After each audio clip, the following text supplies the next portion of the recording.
Hello and welcome to the Wildcard Rewind podcast. Week 15 is over, and so is the first round of the fantasy playoffs. Let's take a look and see what happened. I just wanna rewind to when we were young and hard. Back to all those good times. Take me back to the start.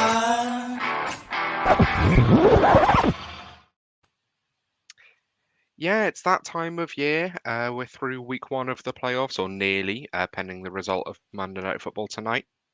And for the Rewind show tonight, it's just me and Paul. Paul, how are you doing? Doing really good. I'm a little bit disappointed, and I speak on behalf of all of the community that you didn't do a rhyme, and we're all massively disappointed in you. And you've let us all down on this last Monday before Christmas, and you've let us down. I'm out at my parents' now, and it meant that my routine of when I on a Monday night, I eat dinner slightly earlier, and then I'm sat in front of my laptop from about 7:15 doing my prep, and then the rhyme comes in at that point, when it's my turn to host. And I got James Cook exploded like Keaton Mitchell's knee. Cooper Kupp came back and locked in the win for me. But that's a very specific rhyme because it's referring to a playoff league that I'm in. And then I also put Dak Prescott was nowhere to be found. Could the Rams be playoff bound? Which is pretty good, but I just didn't. The routine It was off. sounds a lot like you're just talking about the Rams here. It's like, I love the Rams. I love the Rams, I struggle to, and I think the three of us all do this, to not have the show be kind of a Rams, Cardinals, and Bengals podcast, because a lot of the time we just want to talk about our team. Although I suppose a lot of the time this season, all three of us have wanted to not talk about our teams. But obviously, the big news of the week, as we saw you posting about on Twitter, the Cardinals are officially ruled out of playoff contention. It must be such a disappointment for you. Yeah, it's it's been a really, really tough season. There's been moments where we've looked like we could potentially win it all. There's been moments where we've looked like we're definitely not going to get into the playoffs. And it's just come as a bit of a shock this week. It was a bit of a shock to wake up this morning and see that on Twitter that the Cardinals have been officially eliminated, And to be honest, I'm quite surprised it's taken until week 15 for us to be officially eliminated from a playoff challenge. I think they probably could have put that tweet out week one. And we all would have been fine with it. Just to say, hey, by the way, the Cardinals can't make playoffs. I know they technically can, but they can't make playoffs. It's done. Yeah, we're not good enough. We're definitely not good enough. So yeah, it was a bit of a shock this morning. Like I said, bit of a shock to wake up to that. Bit of sad news, But there you go. We roll on to next year. At least you had the Cowboys game. That was good fun. Let's crack on with the actual big news of the week. And obviously we're at a point now where thankfully the injuries seem to have calmed down a little bit.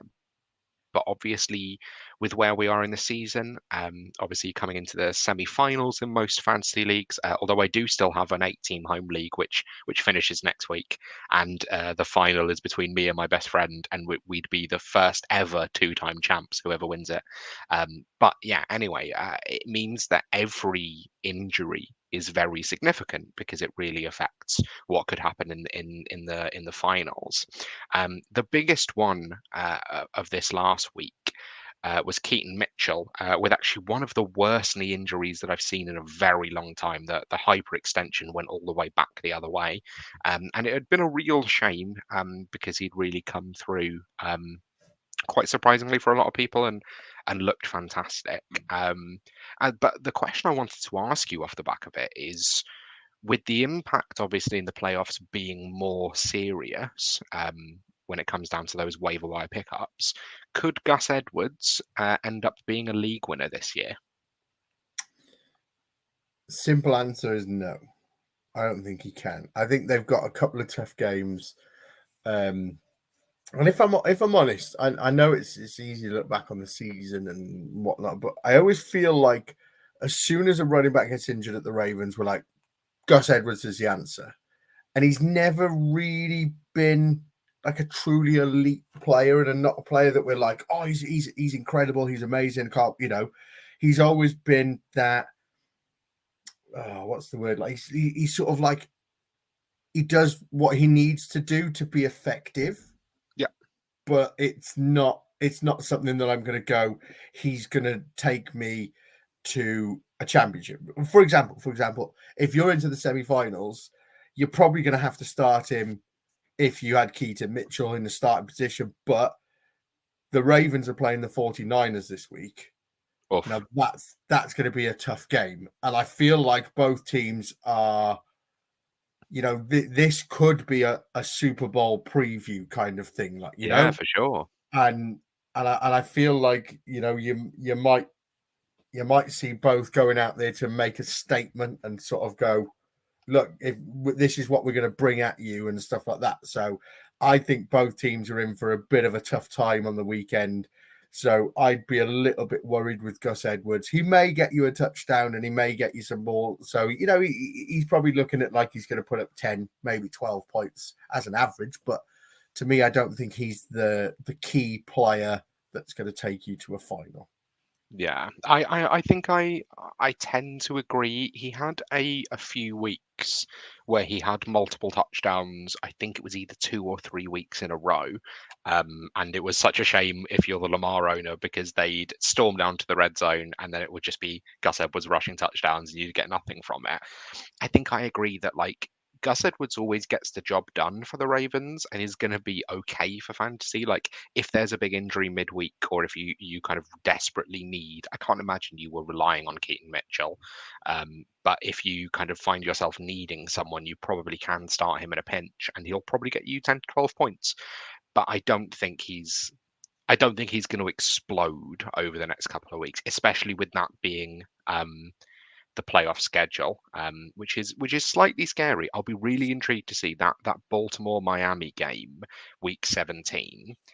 That has the potential to really explode if you're going into the DFS final week or fantasy playoff week. If you found yourself stacking around that game, that could be a really exciting one. Yeah. So I'm just quickly looking at Gus Edwards' numbers on Sleeper. So he's finished as a running back of 4 times this season. Okay. In total. And that was week 7 in Detroit. He scored 1 touchdown. Week 8 against Arizona, he scored 3 touchdowns. Week 9, he scored 2 touchdowns. And week 11, he scored 2 touchdowns. So in my honest opinion, he's not had a game yet where he's had 100 yards rushing. So he seems to be very touchdown dependent. The rest of the games.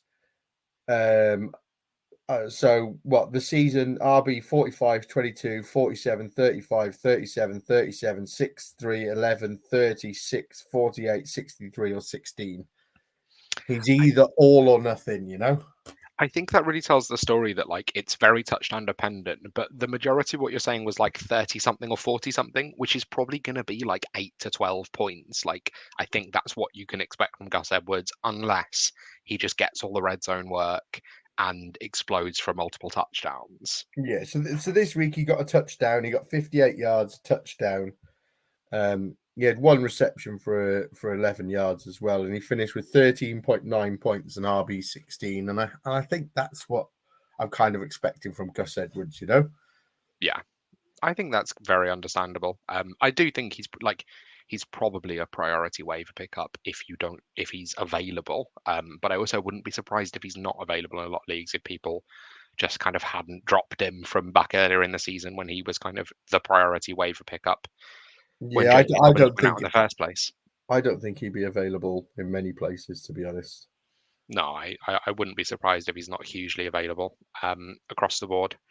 Then the other thing which I wanted to talk about, which I think is a really interesting thing, we had the Tyreek Hill MVP chat a few weeks ago, and it seems now, obviously we're in the stage of the season, and it shouldn't work this way, but it does. That your most recent performance really weights the MVP race. Like it very much is weighted towards what you do down the stretch. And it seems like the candidates currently, I mean, Tyreek Hill unfortunately isn't a candidate for MVP, even though I think he probably should be. But he obviously missed the game against the Jets this week. It seems like it's between Brock Purdy and Dak Prescott, and Dak Prescott was absolutely dreadful versus the Bills, like absolutely terrible, in a game where Brock Purdy went out and performed again, going for multiple touchdowns and another perfect passer rating against the Cardinals. And I know the level of opposition is obviously slightly different, but it seems like Brock Purdy is probably the favorite at this point. And well, I say seems like he is favorite. Like the odds have very much swung in his direction. I know things can still change. Um, what do you think? Do you think he probably wins it, and do you think he deserves to if he does? So this is a really difficult one to answer because my head and my heart say different things. My head says I'm an American football fan. My heart says I'm an Arizona Cardinals fan, you know? So my head is saying yes, he's probably going to win the MVP. And you know, probably rightly so. I'm trying to look. He has had a couple of down weeks. You know, week 2 he finished as QB 24. Week 6 he was, you know, QB 25. And I know that's fantasy based, but I don't know if you remember that stretch where the 49ers lost back-to-back games and stuff like this. You know, we sort of, like you said, we remember the most recent performance, but yet people forget that. But yeah, you know, he's probably done enough. The 49ers are what, 11-3 on the season, I think. You know, the strong favourites to be going to the Super Bowl. So yeah, he's probably somebody that is gonna win it. Now, my heart, as an Arizona Cardinals fan and a Tyreek Hill fan, believes it should be him. And I know Yeah, we spoke about this, and I know a lot of people speak about this, and we bang on and you go, it is just a quarterback. A quarterback is going to be the person that gets it. But yeah, Tyreek Hill has got over 1,500 receiving yards. Now, I know he's probably not going to play up to his standard over the next 3 weeks. You know, I don't know if he's back next week. I don't know if they maybe go, oh, do you know what? We've got enough to get us into the playoffs. We'll rest Tyreek Hill or what. But if he comes back next week and has himself a 150-yard game, he's going to be on what, nearly 1,700 yards on the season. Then he's going, I'm only 250-odd yards away from the receiving record on a season.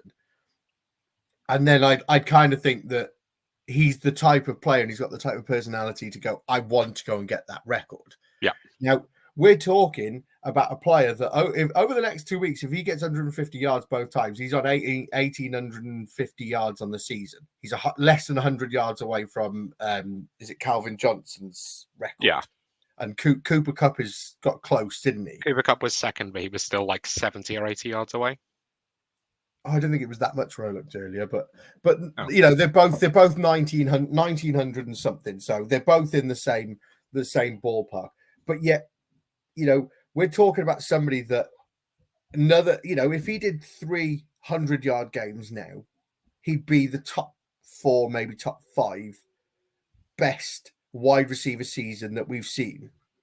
And yet somehow, because he's a wide receiver, we don't chat to him in this bracket. You know, Brock Purdy is not having one of the best quarterback performances on a season that we've ever seen. He's not doing that. He's just having a really, really good season, and he seems to be a bit better than everyone else.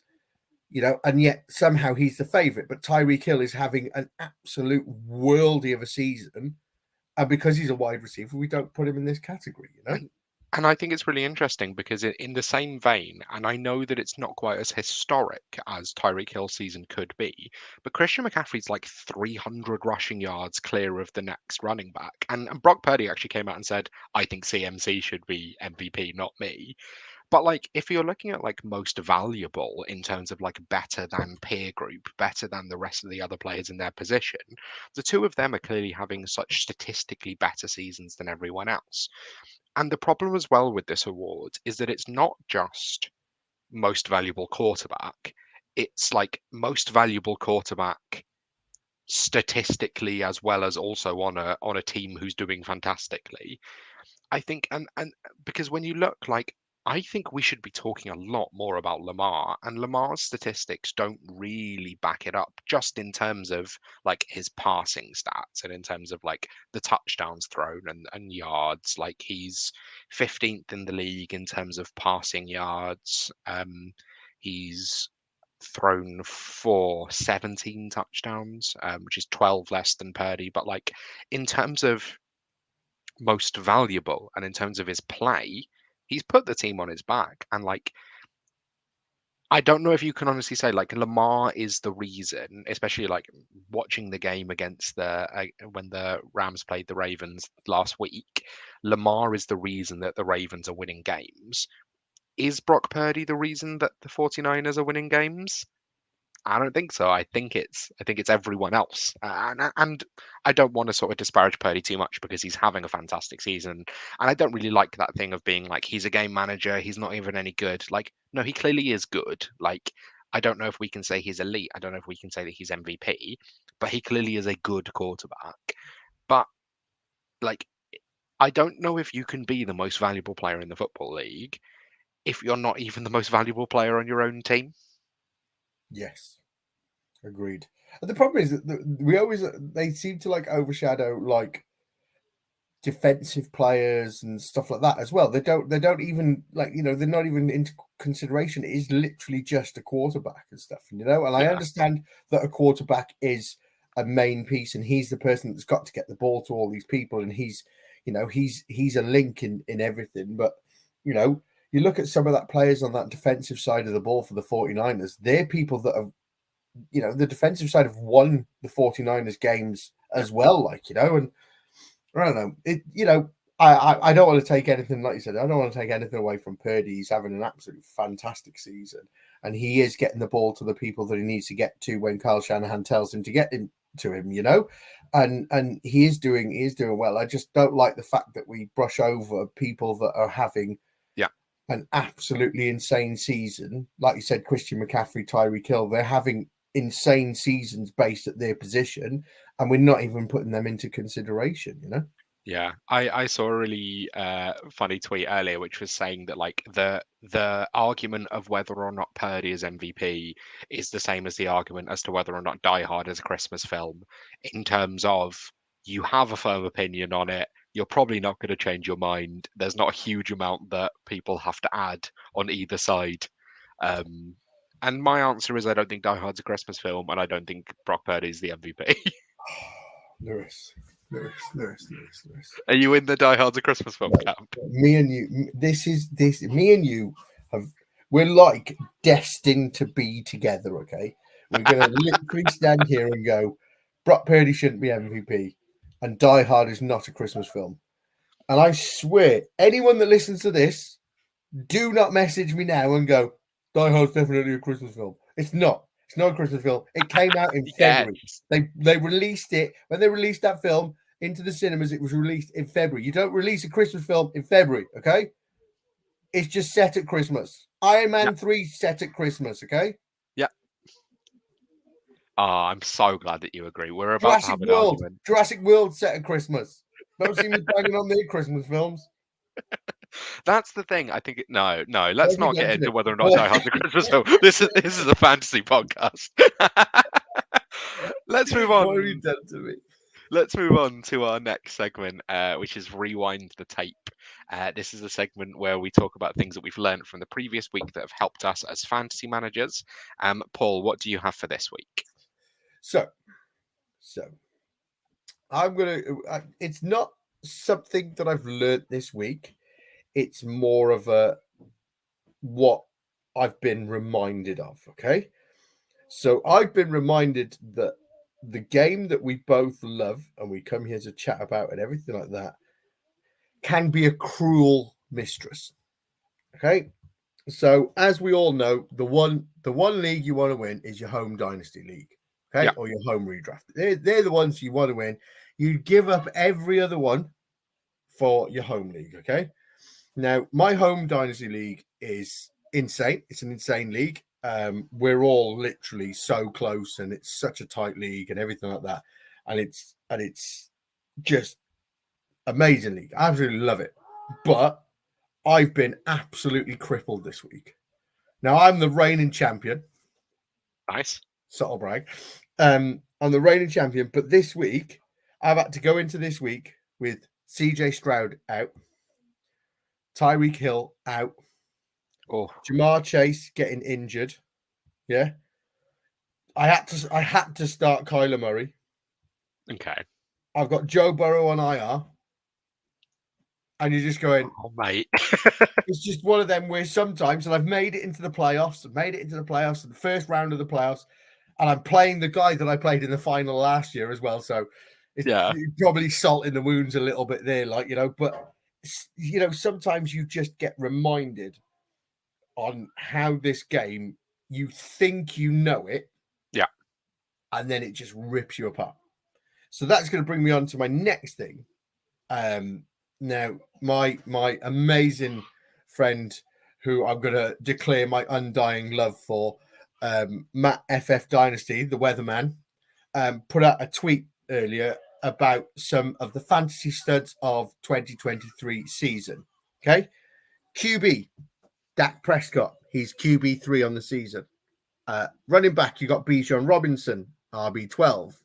Travis Etienne, RB3 on the season. Jamar Chase, wide receiver 6. Stephon Diggs, wide receiver 7. Tight end, Travis Kelce's tight end 2 on the season. And then at flex, you got Brandon Ayuk, who's wide receiver 14 on the season. Their combined PPR score this week was 51 points. Jesus. You know what I mean? You come up against that team, you go, it was fun to be here. See you later. Yeah. And basically all you needed was James Cook, and you beat that team this week. James Cook and Jared Goff. Yeah. If you just started James Cook and Jared Goff, you just gone through, and you've just beaten Dak, Bijan, Etienne, Jamar Chase, Stephon Diggs, Travis Kelce, and Brandon Ayuk. Yeah. And it's crazy. So what I've been reminded of is this game can really, really, really rip your soul apart and really, really hurt you. So chin up, move on. It's all good. Have fun. And don't let it get to you. I love it. And I had to look at myself in the mirror and say that earlier. You're fine. It's just fancy football. It's okay. You're fine. Just a game. I was kind of in a similar situation. I'll come on to mine in a minute, which is actually very, very similar in terms of the emotional side of things. So in my dynasty leagues, I have 8 teams. And of them, 3 of them, so one of them didn't make playoffs, which is a pretty good ratio. 3 of them were on bye. So then we had 4 teams playing, and 3 of them absolutely trounced the opposition. Like it's over. Even with Monday Night Football left to go, the game's done. And the only one that isn't, it's Hurts. It's basically Hurts on my side versus Devonta Smith. And who else? Devonta Smith and someone else. Sorry, just Hurts versus Devonta Smith now because Etienne already played. So Hurts versus Devonta Smith, straight up. Whoever scores more points gets through. And that is my home dynasty league.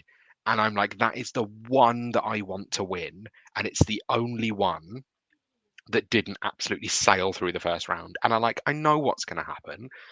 It's somehow going to fall to pieces, and it happens in this league every year that I'm the top scorer or close to it, and then get through to playoffs really easily, and then just fall apart in the playoffs. But it's what happens. But that kind of mine's very similar in terms of what I learned from this last week. So I on a Sunday try not to check fantasy, and that's DFS as well. I football isn't on for that often. It's only a 17-week season, and then playoffs in January is only 4 or 5 weeks. So I really try and enjoy the sport, enjoy watching the games, and then fantasy's an afterthought. I'll be tinkering with my lineups until about 5, and checking inactives, and then I try and put my phone away. I don't sit and look at fantasy scores because it doesn't really mean anything.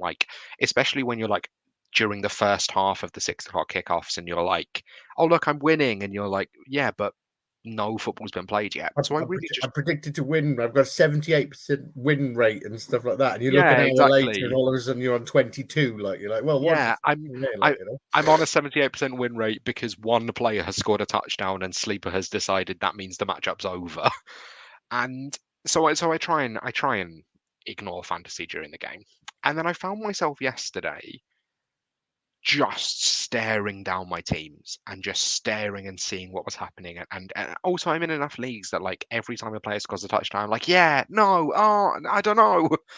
And so the thing that I learned yesterday is like fantasy is fantastic, but like try and find the moment where it's affecting your enjoyment of the actual sport itself. And like when I put my phone down, I was like, oh, I'm going to put it on charge. I'm going to put it in a different room and I'm not just going to sit and stare at the score. And then I found myself really enjoying watching the games and watching James Cook go off and watching the Rams try and blow it all in the fourth quarter when Jacoby Brissett came in. And like, I just think like the crucial thing about all of this is that it has to be fun. And like, yeah, the next couple of weeks are going to get a bit stressful, especially when there's money on the line. But make sure that you enjoy football while it's being played because we're going to blink and it's going to be the off season and we're just going to wish that football was still going on. So just enjoy watching the games while they're happening. It's not really things that have learned us. That have helped us learn as fantasy managers this week. But I think it's really important to kind of take a cool head into playoffs when things start getting a little bit more tense. Yeah, I was definitely one of them people. What was it, last year or the year before, where I literally just I scored a touchdown. How's that affecting my score? Yeah, What's going on in their game? What are they doing? Who have they got? Why are they doing this? Who's doing this? Oh, he's run this. Oh, how many points has he got for that and stuff? And you just end up, and I work really early on. Every other like 2 Mondays out of 3, I work really early, so I end up going to bed, and then I'm laying in bed, and I'm just like I can't switch off, and it's like I go to bed about 9 o'clock at night, something like that. So I'm then going, what if somebody scored a touchdown? And I'm going on to it, and I'm checking, and I'm like, oh, what's the yeah, score? Nobody's done anything. Oh, okay. And then like 2 minutes later, I'm like, I think I need to check it now, and I was like, it's running my life. Like, yeah, you know what I mean? I love fantasy football, but I want to get to the point where I actually enjoy watching the NFL as well, like, because that's yeah, the whole idea of it. So I now, every Sunday, my little lad has swimming training, from 4:30 till 6. So at 4:30, I will go through all my lineups, because normally whoever's out is out and they've declared it by yeah, 4:30 and stuff like that. So I'm going through all my lineups, having a quick last little check and stuff like that. Normally go through everything. Then about 4:45, I'll put some bets on, get onto Sky Bet. We normally do a bet with my home league, do all of them, get all of them on. And then 5 o'clock, I go onto notifications. I turn all like sleeper things off. yeah, That's it. I'm done. And then it's like, without trying to sound like that guy, it's with the gods. Then it's in the yeah, hands of the gods. They will do what they want with it. And then I try and enjoy it, and I don't look at it. And now what I found myself doing is I won't look at it until I get up. So if I'm in work the next day, normally when I've got to my first morning break, I'll then sit there on break and I'll look at what the yeah, scores were, and I'm looking through my leagues. Where have I done well? Where haven't I done well? What do I need to worry about? And then if I'm off school, I'll wait until I've taken the kids to school. I'll come home and then sit down with a cup of coffee and have a little look through it. Just yeah, trying not to have sleeper running my life as such. It's trying to enjoy it and trusting the process. yeah. I've got Well, my process. I go through it. I trust it, and if it fails, it fails. yeah, I remember and actually being in my parents' house because it was a couple of years ago, and I was out here, and I was in the final in one of my home leagues, so not the dynasty one, but a home league, my redraft league, which was my very first league. Again, a bunch of childhood friends, people that have known each other forever, a lot of trash talking, and I was in the playoff final, and the Monday night football would have been the Cowboys versus the Broncos, and he had Zeke, and I think it would have been Javonte, so I think it would have been a couple of years ago they both would have been playing, and it was starting at 1:30 in the morning our time, and I had been having a bad night's sleep anyway, but just as I was about to settle off, sleeper went off and went, all 20-yard run, Zeke. And in the end, I ended up staying up and watching it and then having to work the next day. And first of all, like, I won. I was watching right up until the last touch for when it was a pass to Zeke and he got 1.6 points and he would have needed 3 more points to win it. And so I won. And I just thought, like, that moment was so much more hollow because I stayed up and watched it on my own, nervously checking it in my parents' spare room. Whereas if I just, called it quits, waiting until the morning, woken up, I can celebrate, I can message people to trash talk, it's an exciting thing. And I was like, oh, I made that so much worse for myself. Because then the next day I felt awful because I just stayed up. You stay up watching a game you don't really want to watch, and every time a player touches the ball, you're like heart in your mouth watching. Are they going to break a long touchdown? I mean, it was Zeke, so he wasn't going to break a long touchdown, but like, you just need to find the balance of making this a fun thing. I think we get so obsessed with it that we stop it being fun anymore. That's the thing. You got to remember, it is fun. The only one that I will like, I try and chat to a couple of groups on Sunday nights and stuff, but my home redraft league, that was the first league I was ever in. I'm a 2-time champion in that one, and I've made it into the playoffs again, so I'm going for number 3. Right. And it's again, I'm playing against my older brother in it and stuff like that, so that is one that I probably will be trying to keep track of and trash talking him and giving him some stick. And if somebody scores on my team, I'll be like, yeah, he scored and stuff, but that's the only one, because it's a 6-man league, and it's like, I've got both my brothers in there, my best mate in there, and stuff like this, and it's just good fun, like, But that's the only one. Apart from that, I just don't get sucked in. You have to.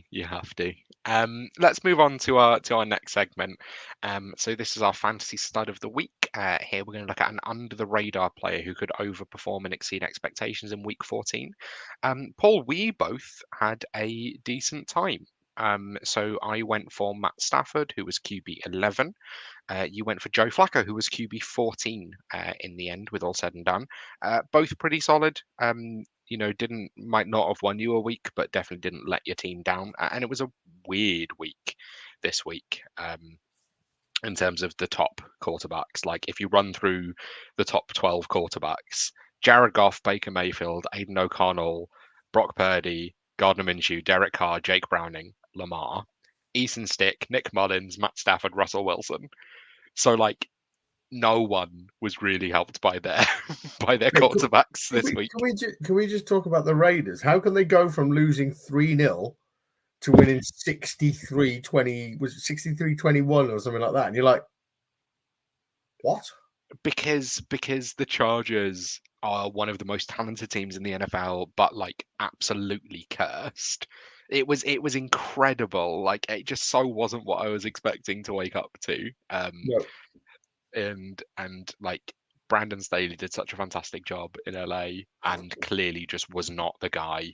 And it was really funny seeing his interviews afterwards saying, I should still be given the chance to coach the team. And you're like, you've just been blown out by a team that scored no points last week.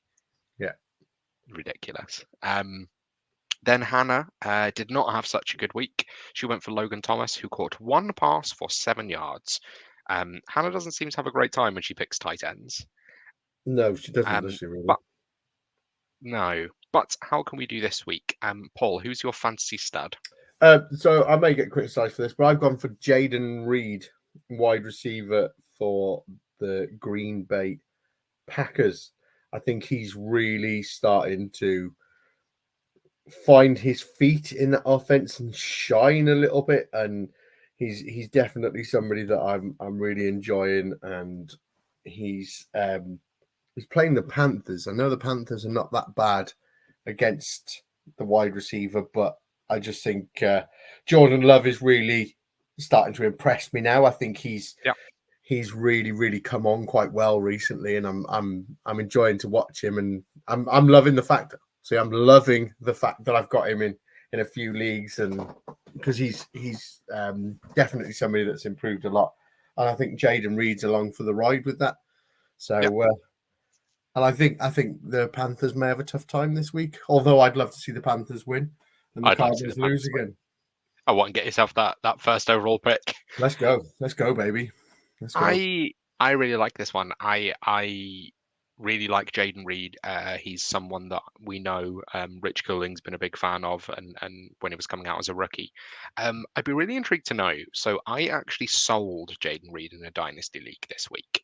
I'd be really interested to know your thoughts because it's quite a simple deal.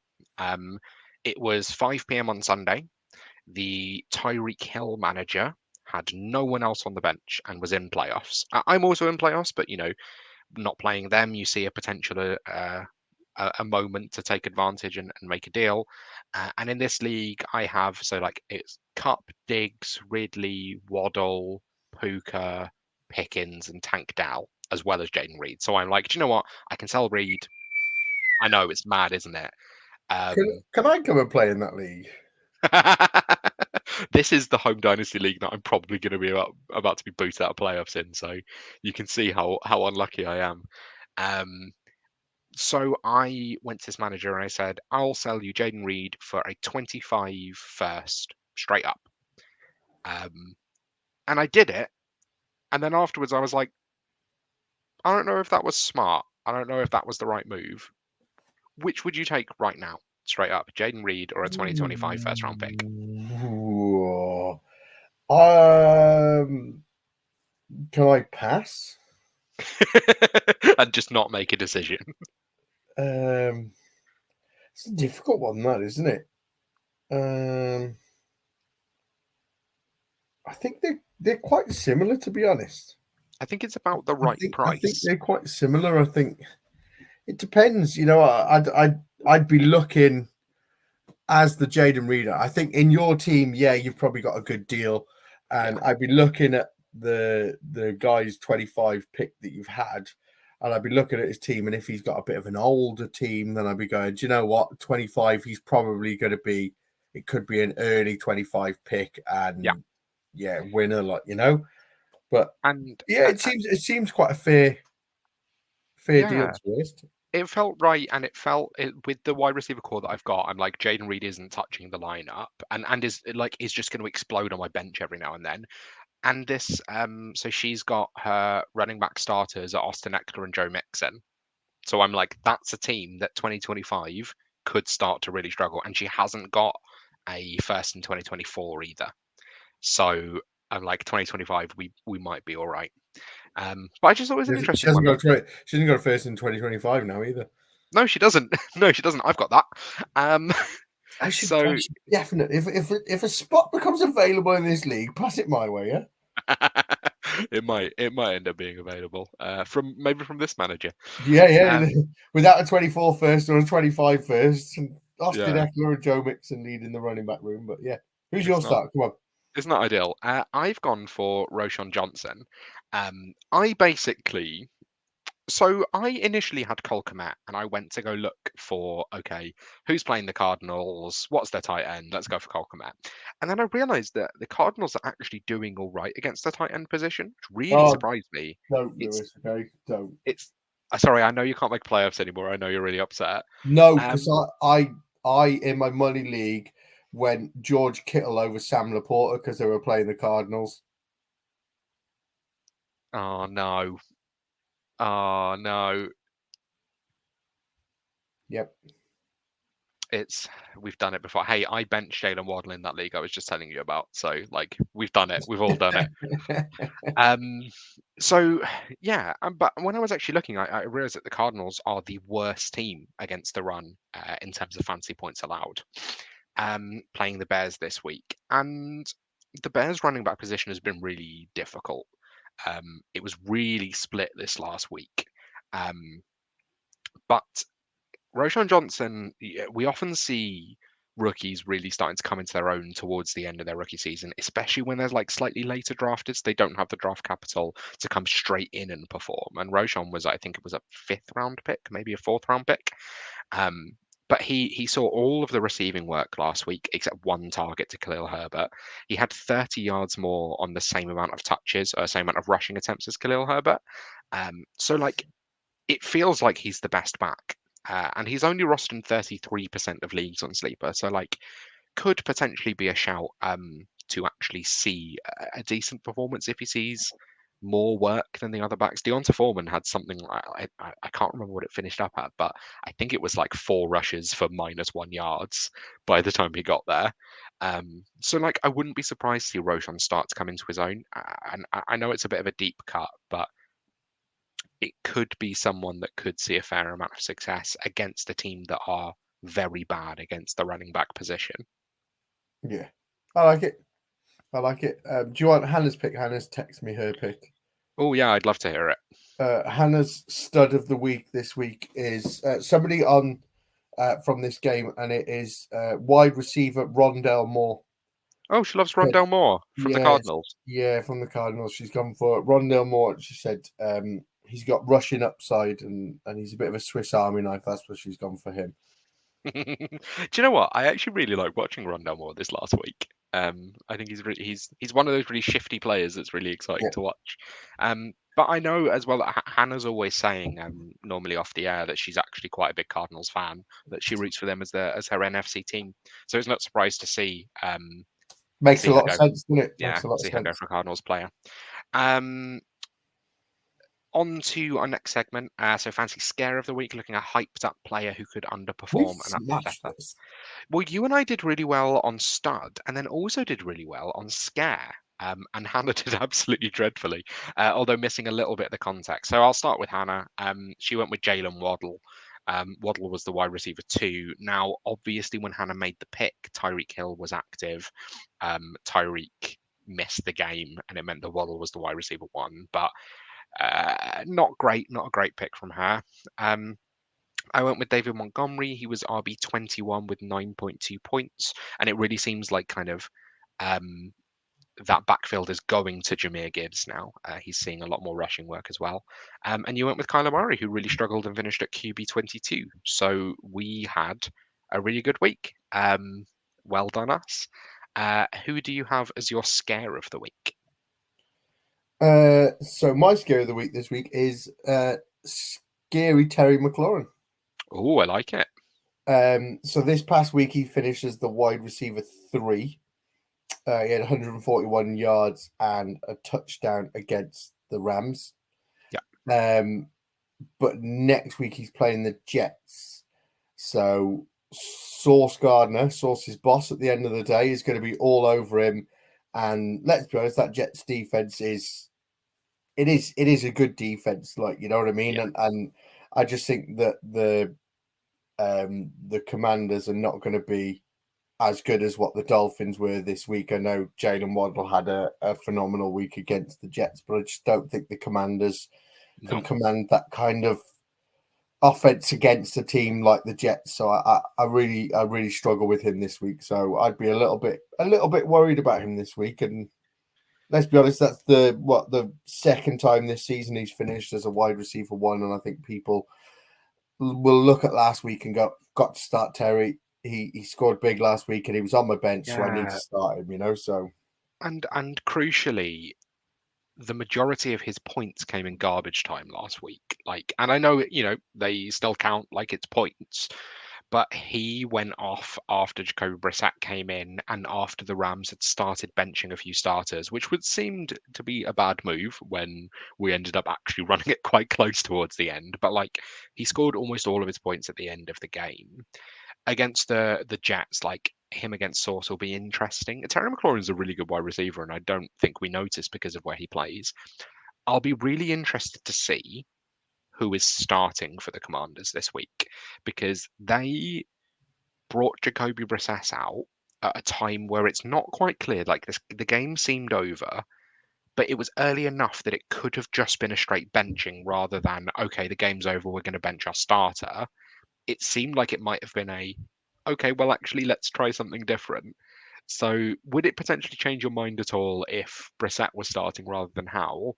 Or is the matchup against Sauce Gardner still kind of concerning enough to you that you're unhappy either way? No, I don't think it would change my opinion, to be honest. I don't think Terry's done enough this season to convince me that I need to, his season so far 70, 27, 58, 44, 26, 20, 15, 21, 49, 42, 46, 0, and then wide receiver 3. That was it. Like, he's only finished with double-digit points 1, 2, 3, 4, 5, 6 games this season. Double-digit points. It's not enough for me. I think the Commanders are maybe. I know Sam Howell's been actually a decent quarterback, but I think it's maybe a too little, too late kind of thing. If they bring in Brissett now, week 16, what's the point? Like, you know what I mean? Yeah. Are you looking to see what you've got? Whether you want to sign Brissett or something, you may as well just roll with Howell now. I don't, Yeah. don't get it. I'd been quite firmly on the side of like I think Sam Howell probably keeps the job next year, and then the performance over the last few weeks has made me think actually maybe not. I'm not so sure. Another team, obviously, who I think are going to change quarterback this offseason and who hopefully are going to change everything this offseason, being the Falcons. So my fantasy scare of the week is Bijan. And this is, I think, probably not. It's not a controversial choice, right? We know that Bijan has had a really up and down season. He has kind of killed your team as much as he's helped it. Like he's had a few top 12 weeks. He's only had 1 week inside the top 5, but he's also had the majority of his weeks then outside of the top 20, including this week, finishing with negative points. He's had 2 weeks now outside the top 50. He's been really, really up and down. And the problem is, it's Arthur Smith, right? We've had this conversation before. Tyler Algier saw a significant amount more work than Bijan. It was raining, which obviously did make a difference. He's playing the Colts this week, who are quite good against the running back position. But I just don't know whether you can start Bijan Robinson this week. Like, I just think with that variance, with that kind of, that there's a potential that Arthur Smith just goes, nope, not this week. Sorry, Bijan. Like, it's not happening for you. But going with Tyler Algier and Cordero Patterson, I just worry that yeah, he could do all right, but like there's the potential that he could see like 4 carries and then nothing. Like we saw the week where he was like the starting kickoff returner, and that was kind of it for him. Like I just worry, like, and there's an argument with Bijan Robinson that but even though he's currently the RB12, that he's been one of the biggest busts in redraft this year in terms of that first round, because at least a lot of the other players that have disappointed in that first round has been because of injury. But Bijan Robinson hasn't missed a game. He's not been injured. He's just been so inconsistent. And now that we're into the really important part of the season, I would just feel very scared about starting Bijan Robinson going into a semi-final this week. Do you know how you beat the Carolina Panthers? How? You put the ball in the hands of your best player. Simple. Yeah. That's how they were going to beat them. Yeah. You continue to feed. Now, I'm not going to sit here and say Tyler Algier or Cordell Patterson are bad running backs or anything like that. They're all very, very talented at what they do. Yeah. Bijan is better. Yeah. Put the ball in his hand. And I was looking through all these stats earlier about it. Bijan got 7 rushing attempts on the game. Yeah. 7 rushing attempts. And you look at the other side of the ball, Chuba Hubbard had 24 or something like that. It was like 20 something. And you're going, they put the ball in his hand. Yeah. You didn't put the ball in Bijan's hand. You've got Bijan Robinson, you've got Drake London, you've got Kyle Pitts, you've got all of these first round talents on the team, and you don't put the ball in the hand. It's insane to me. Like, I don't understand how Arthur Smith still has a job. I don't understand how you can, even if you come out and say all of this about fantasy football and you don't care about fantasy football, well, now you're losing games, and now you've invested 3 first-round picks in players that between them are seeing. So let's have a look here. You've had 8 attempts So Bijan Robinson has touched the ball 8 times. Drake London twice. That's 10. Kyle Pitts 3 times. That's 13. Between the 3 of them, they have touched the ball less times than Tyler Algier, who touched the ball 15 times. And you spent 3 first-round picks on 3 players that everyone is pretty convinced have like all-pro upside and have like Pro Bowl upside at least for all 3 of them. And you're giving them, between them, less touches than Tyler Algier, who, as you say, perfectly good player, perfectly solid RB2. But come on, that's just such mismanagement of the resources you've got in front of you. Kyron Williams, 27 carries, 152 yards and a touchdown, 5 receptions. So he got 7 targets, but he got 5. He only caught 5 of them. So he was throwing the ball 7 times and 27 carries. Yep. He was given that ball 34 times in that game. You know what I mean? You go in. That's what you do. Bijan got it 7. Yeah. Bijan has only had 1 week where he's seen more than 20 rushing attempts. James Cook given the ball 25 times. It's Gus Edwards 16 times. Yeah. Yeah, like just having a look now, like Bijan has had 1 week with more than 20 rushing attempts. And the only way you can justify taking a running back in the first round is if you're going to treat them like Derrick Henry, you're going to go, this is the center of our offense. We're going to give him 25 touches a game. He's going to be like the heartbeat of everything. It's just, I know the conversation has been done to death, but I think it just infuriates me, not just as a Bijan owner, not just as a fantasy player, but as a football fan who has seen how electric this player can be, to see him on the bench and see him not touching the ball. Like, you're talking about Kyron Williams. Kyron has had an amazing season. I would trade him for Bijan in a heartbeat. Bijan Robinson is twice the player Kyron Williams is. But he's not touching the ball, so he gets no chance to show it. It's unreal. Do you know there's only one person I hate more than Arthur Smith? Go on. And that's Joey Essex. Yeah. End of list. Okay? Literally, I despise Arthur Smith. I despise him. He's next to Joey Essex, who I have seen at Basildon train station before. Amazing. Because I'm from Essex, and normally you can just catch the cast of Towie walking around Basildon or Billericay, or sometimes Chelmsford if you're lucky. Do you want Hannah's scare of the week? Who's Hannah gone for? Hannah's gone for Jake Browning. Jake Browning is the scare of the week. Yeah, the Cincinnati Bengals quarterback. Didn't give much context to that, so I'm guessing she's obviously trusting the process. So,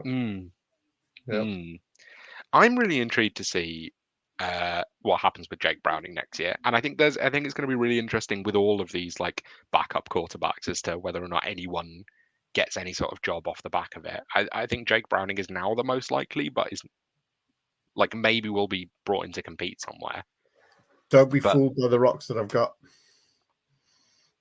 Everyone did it with Josh Dobbs. The Dobbinator, the Pastronaut, and bench for Nick Mullins. Now he's benched for Nick Mullins. Well, this is the thing. Like, quarterback is such an unstable position if they don't have any investment in you. That, like, I mean, the other one's Tommy DeVito, but I think the Giants should just go out and get a new quarterback and not have is it Daniel Jones or is it Tommy DeVito? I think the answer is no. It's neither of them. Go and draft someone. Yeah. Let's finish off with our wild card of the week. Hannah went 0 for 3 this week. She said the Jets beat the Dolphins. They scored. Hang on. We need to chat about this again. So Hannah said Logan Thomas was the stud. He got 1 catch for 7 yards. Yep. Then she said Jalen Waddle was the scare and he finished as wide receiver 2. Yep. And then her wild card, she said the Jets were going to beat the Dolphins and they didn't even score a point. They didn't score a single point. It is an all-time bad performance. Hannah is the Kadarius Toney of this podcast. Oh, no, you take that back. Hannah is not. No, I take that back here because she's not letting us down. But that is back. An all-time bad week from Hannah. You're Travis Kelce in my eyes. But anyway, she got that wrong. And I'm Pat Mahomes. You are Pat Mahomes. Yeah. I'll be Kadarius Toney.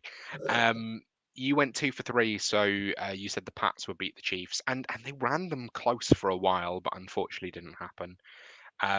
And I said that Easton Stick would throw 2 touchdowns against the Raiders, and I started putting together the show sheet, and I said, well, no, he didn't. That's a shame. And then I went, no, he did. He actually did throw 3 touchdowns, even though the Chargers were awful and got absolutely blown out. So then looking into this week, I'll kick us off.